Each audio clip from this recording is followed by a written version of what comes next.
நம்ம மசாலா வேர்க்கடலை பண்ண போகிறோம். அதுக்கு முதல்ல பஜ்ஜி மாவு கொஞ்சம் கலப்போம். அதில் கொஞ்சம் உப்பு இருக்கும். அதனால் கொஞ்சமாக உப்பு போட்டுக்கலாம். அதுக்கப்புறம் பெருங்காய பவுட்ரு, கொஞ்சம் மஞ்சத்தூள், இதுதான் கடலை மாவு, காஷ்மீர் சில்லி பவுட்ரு. இப்போ வேர்க்கடலை நம்ம அதிலேயே போட்டுக்கலாம்.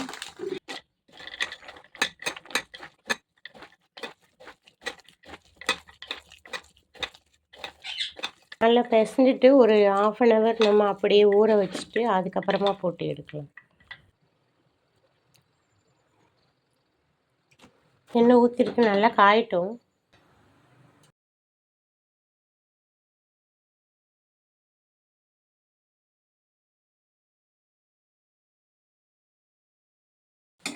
நல்லா வெந்துருச்சு, எடுத்துடலாம்.